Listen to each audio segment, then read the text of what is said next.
Hello mga idol, mga guys. So nandito tayo ngayon sa ating barangay sa dahilan mga guys na foundation day namin sa ngayon.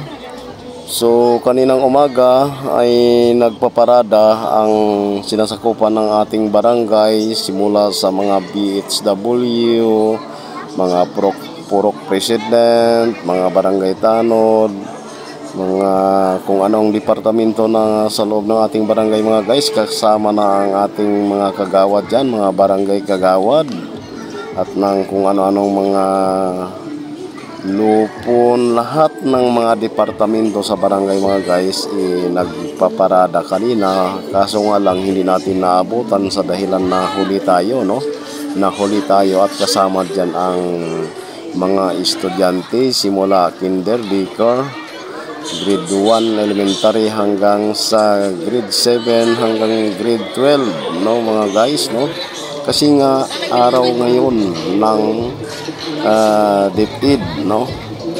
So kung bakit nagpaparada mga guys, lahat ng mga bawat purok ay may kanya-kanyang mga kandidata, no? May kanya-kanyang kandidata at may mga kanya-kanyang plot.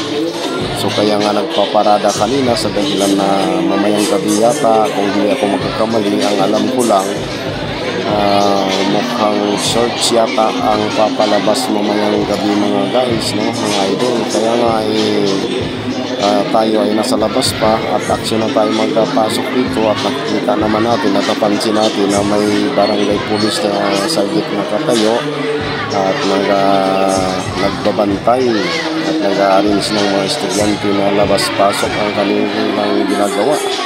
Wala sa lugar ang kanilang ginagawa, may lumalabas, may pumapasok, gumagala-gala na wala sa lugar at sikita na talaga mga idol, ang dami-dami ng mga estudyante, no? So halos ilang percentage ang estudyante, nasa palagay ko nasa 80%, no? Ang mga estudyante lang kaysa mga magulang nasa 20% sa palagay ko lang sa dami nila. So kabilang tayo dito at tayo nga ay papasok na sa loob. Siyempre kahit ilang kategorya na lang maabutan natin mga guys, importante na ipapakita tayo na ipresenta sa inyo na kahit ilang kategorya na lang ang sumasayaw.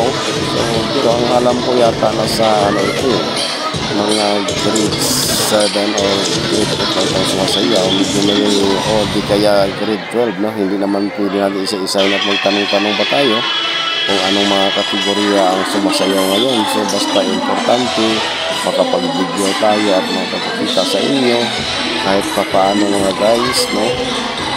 So ito tayo ngayon, so nanonood din tayo kunwari kasi nga wala silang pakialam sa atin kung ano man ang binibidyo natin, basta tayo naman ay hindi nakikialam sa kanila pero nagbibidyo lang din. So nandito tayo mga guys, kung napansin niyo may isang plot pa na iwan dito sa loob, no? Yan ang kasama kanina sa pagpaparada mga guys, mga idol. So medyo umatras na tayo, siyempre medyo mapahaba na rin ang ating pagbibidyo. Tayo ay aatras dito banda sa gilid ng compound, no, sa gym at tayo ay siguro ayun, hindi na tayo pumukus doon sa sumasayaw, no? Hindi na tayo pumukus, basta tayo aatras na at tayo ay magpapaalam na sa inyo siguro. Hindi na magtagal at hindi na matatagal, tayo ay magpapaalam na sa dahilan na medyo napahaba na rin ang ating video, no? Siguro okay na siguro yan. Sana nagustuhan ninyo mga guys ang ating pagbibideo at sana nasiyahan din kayo kahit papaano sa ganitong paraan at tayo po ay nag-voice over lamang sa dahilan napakaingay sa loob mga guys, no? Hindi tayo makapersonal ng pananalita sa loob kasi hindi magkaunawaan at magkaintindihan talaga, no? Talagang napakaingay talaga mga guys, mga idol. So tayo ay medyo pumukus pa rin ng ilang segundo para sa ganun makikita natin kung anong naging sitwasyon at plastada na sa loob. Ayan mga guys, yan, no?